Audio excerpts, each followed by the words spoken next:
Bonjour Benjamin. Bonjour, bonjour Bruno. Bah écoute, d'abord ce que j'aimerais c'est que tu te présentes en deux mots. Benjamin, c'est qui? Alors en fait, c'est je sais pas, Benjamin en 2017 ou Benjamin... Comme tu as envie. Parce que Benjamin en 2017, c'est un ancien chef d'entreprise qui est en train de faire une pause et qui aujourd'hui est en train de réfléchir à ce qu'il va pouvoir faire sur différents sujets liés au RH et à l'innovation. Voilà, donc j'ai pris une pause suite à toute une aventure qui a commencé en Australie il y a une quinzaine d'années, qui s'est poursuivie en France, et voilà, aujourd'hui je suis plutôt intervenant, conférencier, un peu consultant pour m'amuser auprès d'entreprises sur le sujet de l'innovation et des ressources humaines donc. Alors l'innovation pour toi c'est quoi aujourd'hui en 2017? C'est quoi les principaux enjeux de l'innovation? Alors aujourd'hui je sais même pas s'il faut encore parler d'innovation, tellement je vois mes clients ou pas, les entreprises à la ramasse avec déjà rattrapé le retard. Ah oui. Et donc je me dis qu'aujourd'hui, plutôt que d'essayer de réfléchir à de quoi demain sera fait, peut-être qu'il faut plutôt s'intéresser à ce qui se passe aujourd'hui. Et j'ai encore eu le cas récemment voilà, d'une entreprise qui, rien que déjà dans le style de management, était très, très directif, alors que c'était une entreprise dite libérée. Ah oui. Et qui me montrait bien que, voilà, avant d'essayer de penser à quoi sera fait demain, voilà, aujourd'hui, désolé, il faut plus un maintenantologue qu'un futurologue. Alors comment être un bon maintenantologue? Comment bien voir le présent? Alors je pense déjà que on a une espèce de, chacun individuellement, on a un peu une fenêtre de tir qui doit durer à mon avis 10 ans, dans laquelle on est vraiment en face avec la société actuelle. C'est le moment où on n'est pas dans un positionnement où on dit ouais les vieux ils sont has-been, mais on dit pas non plus les jeunes tout fout le camp, oui. Ils font pas comme nous, ils se comportent pas de la même façon, etc. Donc c'est 10 ans je pense. Ça dure pas longtemps. C'est ça. Et en fait l'idée c'est que qu'aujourd'hui, moi mon expérience a été surtout de travailler avec des plus jeunes. Donc tout de suite, donc j'avais 30 ans, je travaillais avec des gens de 20 ans, oui. Que j'encadrais, et ils m'ont un petit peu montré que on ne pouvait pas avoir d'a priori, ni positif, ni négatif. Tout ce qu'on pouvait faire, c'est observer et essayer de comprendre ce qui se passe. Et donc ce qui se passe maintenant, pas ce qui se passera pour eux dans quelques années. Donc tes premiers conseils, c'est bosser avec des jeunes, pas d'a priori, regarder ce qui se passe. Oui, tout à fait. Et tout ça, qu'est-ce qu'on en fait? Rester ouvert à ce qui se passe. Et surtout, ne pas tomber dans le piège classique de c'était mieux avant, j'aurais pas fait ça comme ça, etc. etc. Ah oui. Alors attention, on va pas le voir, mais si tout va bien, je vais marcher sur un chat.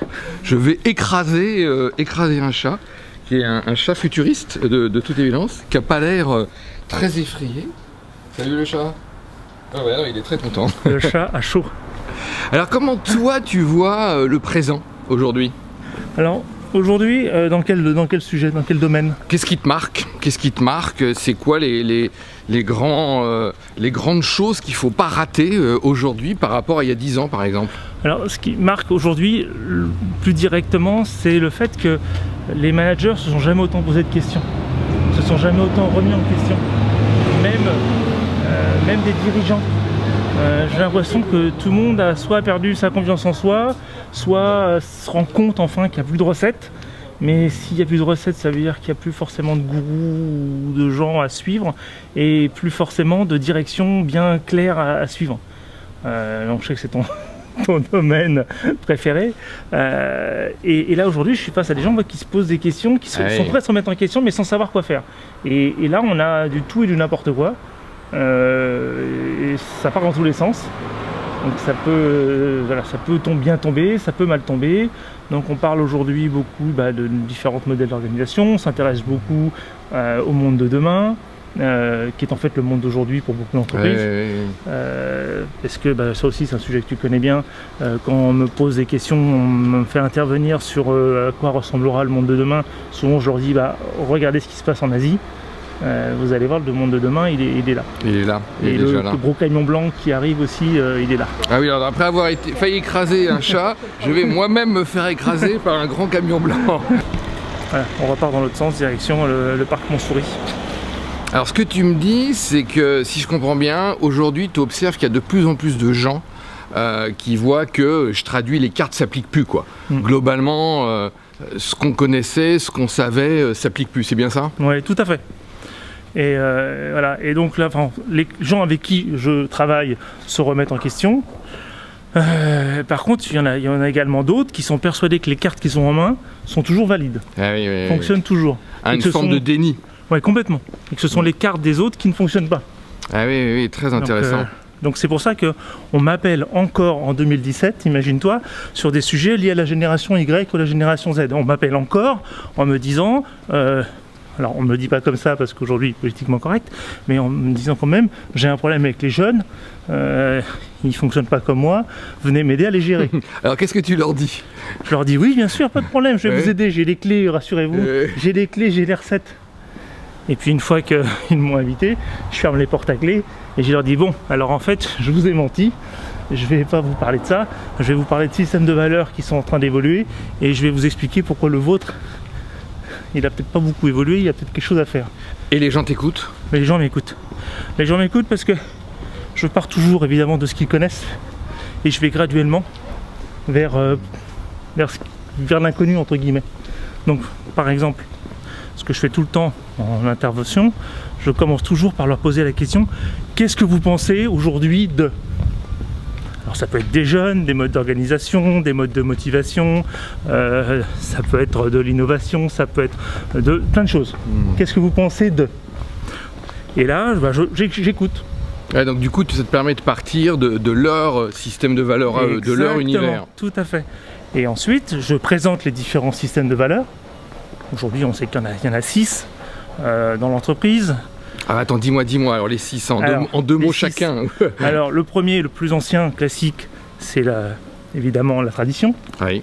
Ok, donc management paternaliste, dans l'obéissance, mais dans la bienveillance, dans l'écoute et dans le respect du plus ancien. Okay, la tribu. Et de la tribu, exactement. Ensuite, on a le second qui s'est additionné, c'est le pouvoir.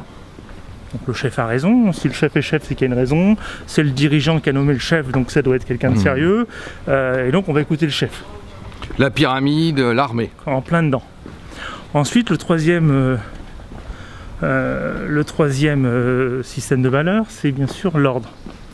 L'ordre, là, ce sont les plus anciens. Ceux qui ont plus d'ancienneté, pas les plus vieux. Ceux qui ont plus d'ancienneté, qui ont commencé à dire, attends, peut-être que je fais pas partie de la famille, peut-être que j'ai pas le bon diplôme, qui me donnerait droit à avoir du pouvoir. Par contre, je suis là depuis 30 ans. J'ai la légitimité. Donc, c'est comme ça que ça doit fonctionner.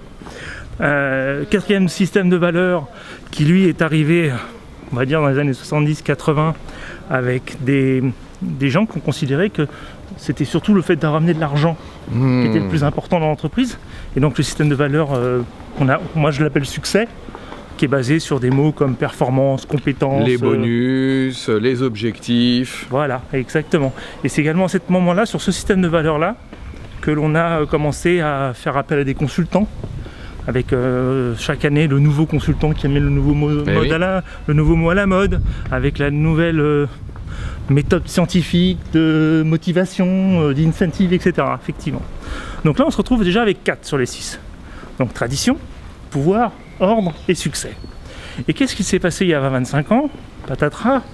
On a commencé à avoir des personnes, alors d'abord des femmes, mais pas que, heureusement, évidemment, tout le monde s'y est mis, où on s'est dit, tiens, finalement, et si l'entreprise, c'était pas seulement, si ma vie, c'était pas que l'entreprise, et si je travaillais pour vivre et pas vivre pour travailler, et si ma vie, en fait, elle commençait à 18 h, et que l'entreprise n'était qu'un moyen et pas un but en soi.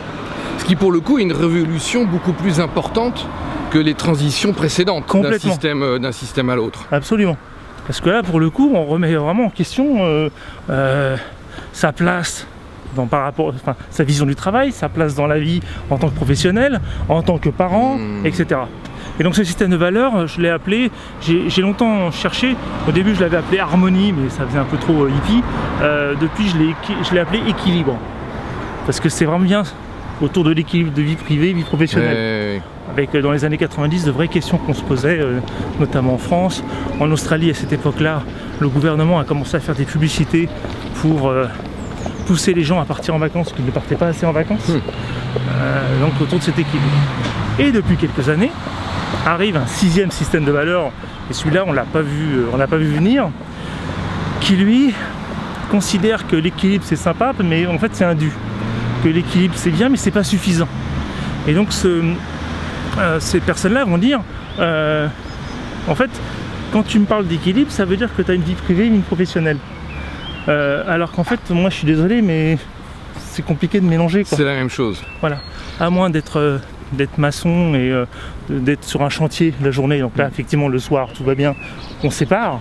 Mais si je suis dans un métier plus créatif, plus les métiers du savoir, les métiers du tertiaire, bah ça s'arrête jamais quelque part. C'est plus que l'harmonie, c'est carrément, je sais pas, l'intégration, la vie intégrale, comment intégrer toutes les composantes de sa vie. Voilà, tout à fait. Et pour ça, dans cette intégration, moi j'ai le choix finalement de me laisser bouffer ou de pouvoir sélectionner. Et donc pour l'instant, ce système-là, je l'appelle liberté. Enfin, depuis 6 ans, je l'appelle liberté, 7 ans de liberté. Et ce système basé sur la liberté veut dire en gros que je choisis avec qui je travaille, je choisis la façon dont je vais me faire traiter, si je le peux, et que je vais choisir telle ou telle carrière. Si une carrière ne me plaît plus, je vais en changer. Donc c'est pour ça que ce système de valeurs, évidemment, chaque fois, ça ne concerne pas tout le monde. Mais ça concernait peut-être 5% de la population il y a 5 ans, aujourd'hui peut-être 40. Ah oui. Donc c'est énorme. Voilà. Et ce qui se passe avec mes dirigeants, mes managers, une fois que je leur ai présenté ces 6 systèmes de valeurs et que je reprends ce que eux m'ont dit sur l'innovation, etc., en fait ça leur saute au visage que tous les mots qu'ils m'ont dit, c'est typiquement une valeur, donc souvent c'est ordre, pouvoir ou succès, qui juge la valeur équilibre ou la valeur liberté. Alors est-ce que tu vois des dirigeants qui sont déjà dans les deux dernières étapes, équilibre, liberté? C'est très rare. Très rare. Très rare. Il y a des gens qui se font passer, donc là c'était mon client de cette semaine, qui se font passer pour effectivement liberté, mais qui en réalité sont toujours dans le pouvoir. Mais aujourd'hui c'est très très rare. Aujourd'hui déjà, quand je parlais de plutôt que de regarder à l'avenir, plutôt regardons au présent, ce serait pas mal s'il y a déjà plus d'entreprises présentes dans la partie équilibre. Et déjà qui comprennent que non, leurs collaborateurs ne sont pas aussi engagés que dans leur entreprise qui leur appartient, c'est normal. Un collaborateur n'est pas un propriétaire, même si j'ai commencé à voir dans différentes, on va aller tout droit, notamment par exemple chez Tesla qui a beaucoup travaillé sur la notion de culture d'innovation, qui a une des valeurs qui est penser comme un propriétaire. Mais c'est joli à dire, mais en vrai c'est du grand n'importe quoi. Sauf que tu n'es pas propriétaire. Ah non, c'est juste un petit peu de la manipulation, c'est pour vendre le fait de devoir bosser 40 heures par semaine minimum. Ou beaucoup plus. Ouais, ou plus, exactement. Alors évidemment, moi qui suis futuriste, je ne peux pas m'empêcher de te demander, est-ce que tu commences à voir émerger un 7e, un 8e système de valeurs? Est-ce qu'il y a des choses qui... Non, pour l'instant c'est trop tôt, c'est beaucoup trop tôt même. Très intéressant. Donc aujourd'hui, pour toi, le plus avancé, entre guillemets, c'est celui que tu as appelé liberté, où la personne cherche à intégrer les différents aspects de sa vie, c'est ça? C'est exactement ça, c'est un système dont on parle dans les livres depuis 25 ans. Oui, bien sûr. Regarde le premier bouquin de Daniel Pink, Free Agent Nation. Il parlait de ça dans les années 90. Et c'est que depuis, on va dire, 7-8 ans qu'on commence à le voir en vrai. Donc vous voyez, tu vois le décalage? Oui, puis ce qui est important, c'est ce que tu as dit, c'est qu'on passe de 5% ou de quelques personnes dans les organisations qui sont à ce niveau-là, à, si c'était une majorité, une minorité extrêmement significative. Une fois que les dirigeants avec qui tu discutes, ou les gens avec qui tu discutes, ils t'ont compris, partons du principe qu'ils ont accepté qu'ils sont un certain système de valeurs, je sais pas, pouvoir par exemple, ou succès. Et toi tu leur dis attention, dans ta boîte il y a des gens qui sont avec un autre système de valeurs, par exemple liberté, pour le plus récent, pour pas dire le plus avancé. Qu'est-ce qu'ils peuvent faire? Comment d'abord ils acceptent? Est-ce qu'ils acceptent? Comment? Et qu'est-ce qu'ils peuvent faire? Oui, alors déjà, c'est une question d'assumer ou pas assumer. Tu peux très bien assumer d'être une boîte dont les valeurs sont basées sur le pouvoir, parce que ça demande beaucoup de technique et d'ancienneté. Mettons l'armée. Voilà, c'est comme ça, ça fonctionne comme ça, parce qu'on ne peut pas devenir officier comme ça, il y a des responsabilités derrière. Donc une fois que c'est assumé, on dit à nos candidats, attention, nous, les valeurs, elles sont comme ça. Après, ça n'empêche pas de comprendre que la société est en train d'évoluer.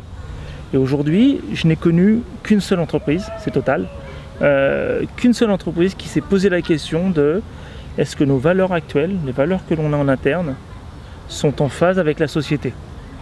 Sur la réflexion très simple de se dire que certes, nous continuons toujours à recevoir pas mal de CV, sauf que ces CV, est-ce que ce sont des gens qui sont en phase eux-mêmes avec la société? Est-ce qu'on n'est pas en train, on n'a pas créé une espèce de monde qui est ancien, dans lequel on récupère tous les has-beens et qu'on va faire comme les dinosaures, disparaître en bonne santé, sans s'en rendre compte. Et donc de se dire, voilà, est-ce que nos valeurs et nos pratiques, notamment par rapport à la transparence, ne pourraient pas être plus modernisées pour attirer des gens qui sont dans le groove, quoi. Alors qu'est-ce qu'ils ont fait? Ils ont retravaillé sur leur posture managériale, sur leurs attitudes managériales, ils ont retravaillé sur leur façon de recruter, en se disant simplement, bon, peut-être qu'il faut arrêter de recruter que des gens qui sont là pour une carrière, et penser pour des gens qui sont aussi là pour une expérience. Et que finalement, une expérience, des gens qui sont là que 2-3 ans, c'est très bien, et tant pis s'ils ne sont pas là pour 30 ans. Ça c'est une chose, et l'autre chose c'est arrêter une pratique, quand chez Total on veut évoluer, on ne sait jamais où on va. Mais on a toujours son chef qui dit t'inquiète pas, ça va bien se passer. Donc on sait que ça va bien se passer, mais on ne sait pas où, on ne sait pas ce qui va se passer. Et donc l'idée c'est déjà d'être un petit peu plus en avance et de réfléchir avec la personne et de l'impliquer dans le parcours. Une autre chose, ça c'était la Société Générale qui a commencé à réfléchir à ça, où on s'est dit, tiens, à partir du moment où on commence à parler d'équilibre et de liberté, donc ça veut dire que en fait, chaque collaborateur doit être plus impliqué dans sa carrière, dans ses choix et dans sa formation, et donc dans sa mobilité. Jusqu'à présent, ce type d'entreprise utilisait des référentiels de compétences. Donc, référentiel de compétences, on liste pour un poste donné les compétences dont on a besoin et on leur met un niveau de 0 à 5, 0 à 7, 0 à 10 pour chaque compétence. Et ensuite, on essaie de trouver les gens qui ont prouvé ces compétences pour les mettre dedans. Sauf qu'en faisant ça, on fait fuir pas mal de monde. Parce que si on veut changer de job, c'est pas forcément pour utiliser les mêmes compétences qu'on a déjà. Bien sûr. Et donc, ils ont commencé, alors c'est très lent, c'est juste pour l'instant une première approche qu'on a eu avec eux, d'une réflexion sur la notion d'appétence. Alors explique-nous la différence entre les compétences et l'appétence. Alors l'appétence, c'est en fait ce qu'on connaît sous le nom de talent. Ce qu'on connaissait sous le nom de talent. Le problème de talent, c'est qu'à travers le monde, quand on est un talent, on va continuer notre chemin parce que ça parle. Quand on parle de talent, on pense à un homme, 30 ans, blanc, diplômé, oui. Souvent, qui rentre dans les lignes du parti, qui a été biberonné, lavage de cerveau, qui est rentré dans la boîte en premier emploi et qui évolue. C'est souvent à ça qu'on pense. Sauf que si on regarde la version plutôt de Marcus Buckingham, que tu connais sans doute, dans son bouquin First Break All the Rules, qui a été méchamment traduit en français par comment c'était Manager contre vents et marées dans les années 90, et qui a lancé toute l'approche donc maintenant appétence. En réalité, avant de demander à quelqu'un avant d'envoyer quelqu'un à se former, à développer une compétence, il manque juste une petite étape. Lui demander s'il a envie. Lui demander s'il aime faire ça. Si ça lui parle. Si exactement. Et donc l'approche appétence, c'est de se dire que j'hallucine. On est attaqué par une tronçonneuse ou... On va aller dans l'autre sens. Allez, hop. Attention, comme tu veux. Sauf si tu veux changer de main. Non, c'est bon. Non, c'est bon comme ça. Tout va bien. On a été où? Est-ce qu'il a envie? Voilà. On lui demande est-ce qu'il a envie. Voilà, est-ce que donc est-ce qu'il a envie?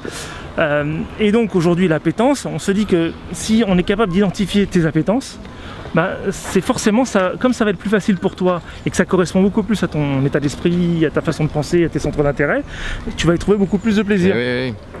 Et donc ça veut dire en clair que plutôt que d'envoyer quelqu'un, déjà envoyer quelqu'un en formation commerciale, on va lui demander s'il apprécie ça, première chose.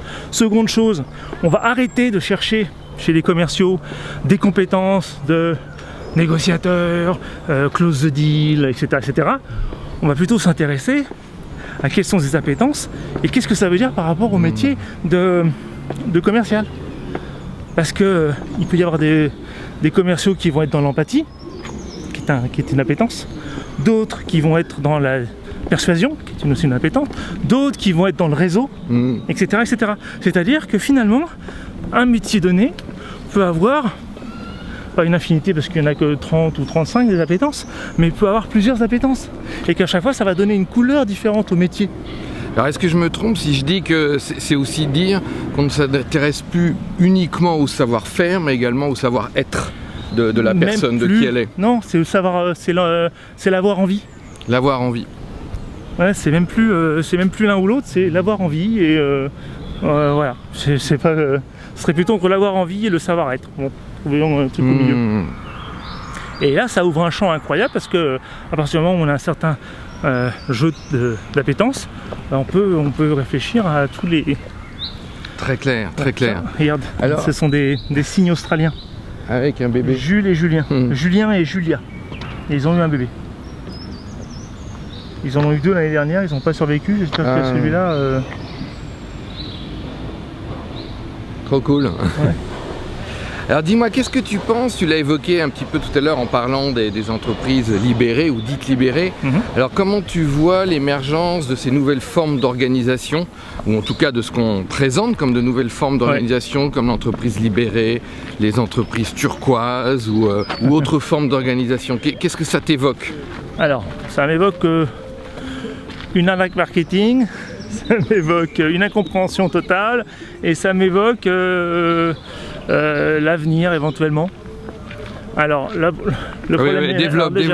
Le premier, c'est pas très positif pour l'instant tout ça. L'ANAC marketing, parce que c'est parti en fait de pratiques d'entreprise qui étaient au bord du dépôt de bilan. Donc Faviv, Poult, toutes ces boîtes-là, elle est très mal. Et qu'en passant en entreprise libérée, ça a permis de remettre les choses à zéro et de redécoller. Et donc on a utilisé ce système-là en disant voilà, c'est grâce à ça que notre entreprise aujourd'hui est extraordinaire. Maintenant, demandez à une responsable, je ne vais pas donner son nom, de l'innovation chez Poult, qui me dit j'ai mis 4 ans à avoir mon imprimante 3D. Parce que je pense qu'il y a des choses à faire autour de l'alimentaire et du 3D. Ça fait 4 ans que j'en ai parlé à mes dirigeants. Voilà, je l'ai eu l'année dernière. Donc toi tu dis c'est qu'il y a un décalage entre l'image et la réalité. Exactement. Seconde chose, il y a une incompréhension. Tout le monde pense que c'est la fête du slip. Alors c'est quoi la fête du slip? La fête du slip, c'est-à-dire que chacun fait ce qu'il veut, que chacun est responsabilisé, et ce qui fait que chacun peut faire suivre ses idées. Alors qu'en réalité, une entreprise libérée fonctionne sur des piliers managériaux super forts. Ça veut dire que c'est au manager, il y a un pouvoir qui est donné au manager, pour le coup, de faire confiance et de développer la capacité des collaborateurs à prendre des initiatives, à aller jusqu'au bout, à proposer des solutions.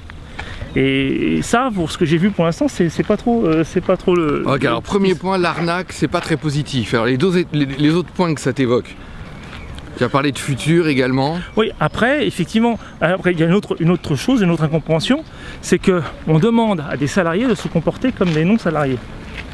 des gens comme nous qui sont vraiment libres et dont le succès ne tient que de notre capacité à créer du business, à être compétent, à connaître nos appétences pour les mettre en musique et à être visible.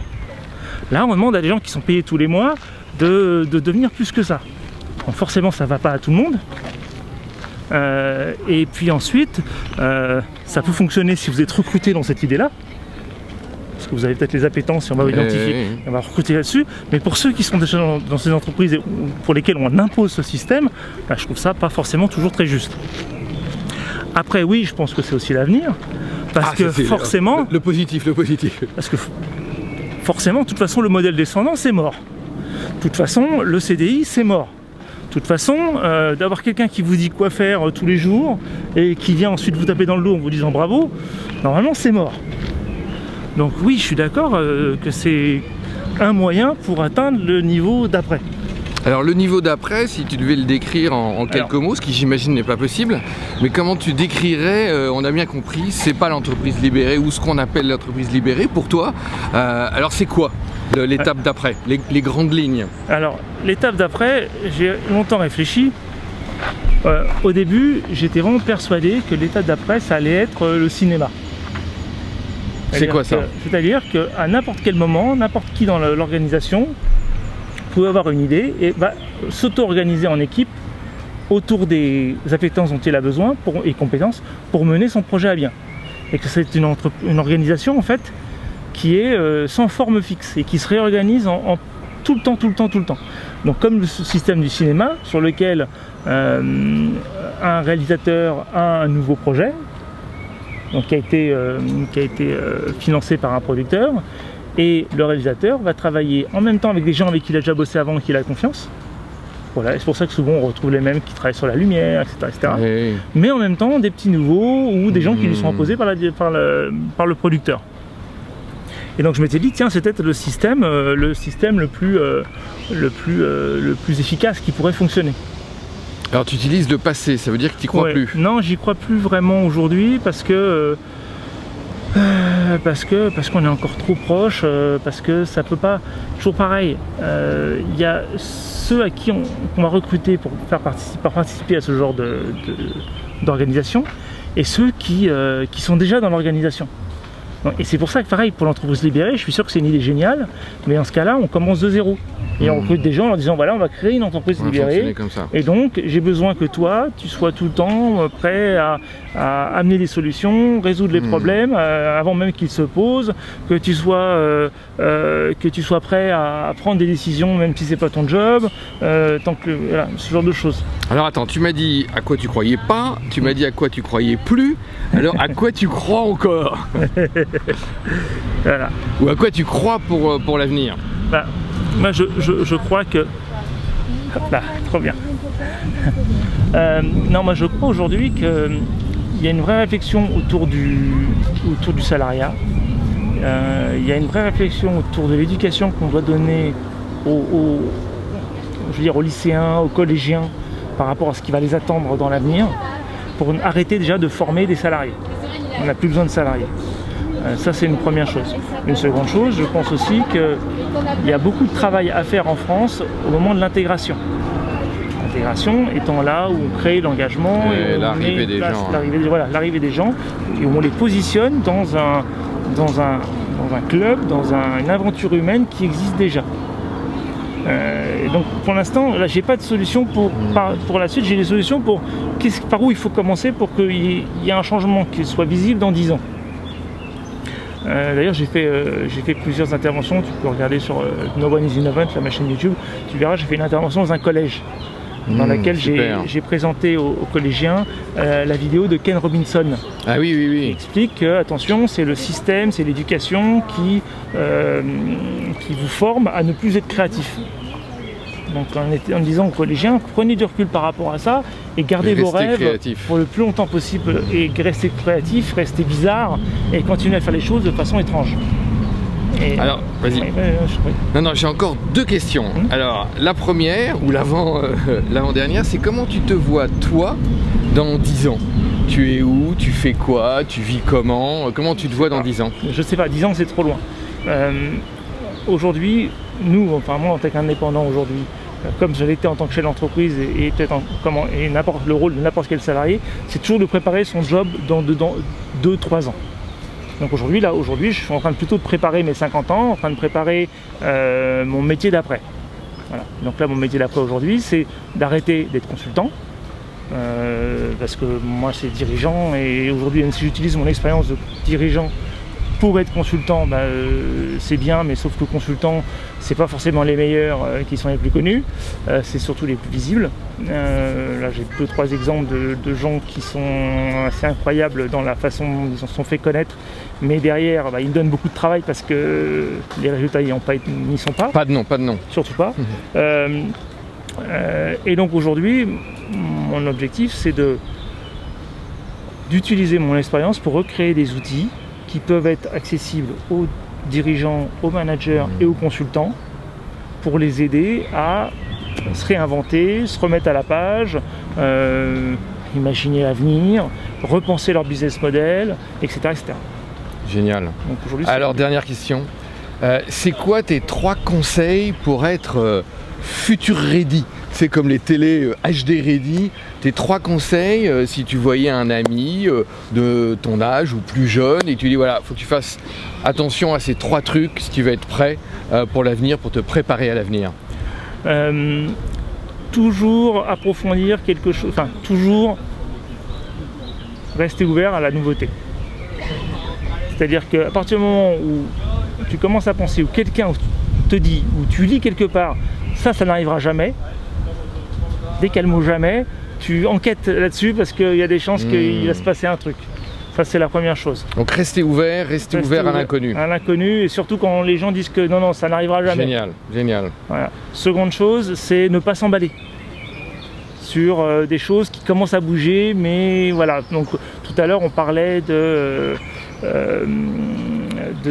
trucs d'un système, pardon, on parlait d'un système d'organisation, on en parlait dans les années 90 et ça ne commence à arriver que 25 ans plus tard, comme la fidélisation ou l'engagement en France. Ouais, on en parlait dans les années 90, c'est devenu, voilà. Donc par exemple, en ce moment on parle de VR, on parle donc de la réalité virtuelle, c'est pas dans 15 jours, c'est dans 5 ans, 10 ans, voilà, on verra plus tard. Mais être prêt. Mais c'est pas parce qu'on en parle déjà que ça va être une réalité dans les entreprises. Ne pas s'emballer. Surtout donc pas rester ouvert, y compris quand on te dit ça n'arrivera jamais. Ne pas t'emballer. Un dernier conseil? Dernier conseil, là si vous êtes en entreprise, faites tout ce qu'il faut pour créer un groupe tendance. Un groupe tendance a 2 missions. Première chose, c'est d'identifier des personnes curieuses dans l'organisation qui vont devenir des monsieur et madame tendance. Donc il y aura monsieur gamification, il y aura madame réalité virtuelle, il y aura mademoiselle intelligence artificielle, et qui vont aller sur les blogs, dans les conférences, lire des livres, et qui tous les 3 mois, tous les 6 mois se rencontrent pour discuter. Et réfléchir, qu'est-ce que j'ai appris sur ça qui peut servir à l'entreprise. Et le corollaire, que j'ai mis en place dans plusieurs entreprises, où en fait on les fait travailler sur qu'est-ce qui va couler l'entreprise. Ah oui, qu'est-ce qui va nous mettre en danger? Le scénario catastrophe. Exactement. Quels sont les business models qu'un concurrent pourrait développer qui nous tuerait sur le champ? Et comment fait-on pour le développer nous-mêmes? Super, super. Merci Benjamin. Comment est-ce que tu veux que les gens te retrouvent? Où est-ce qu'ils peuvent avoir plus d'informations sur toi? Chaîne YouTube, site web, tu as parlé de plusieurs choses. Qu'est-ce que tu veux? Où est-ce que tu veux que j'envoie les gens qui nous écoutent? benjaminchaminade.com, c'est le plus simple pour commencer. Génial, génial. Merci, c'était super. Merci, et puis à bientôt. À bientôt. Merci.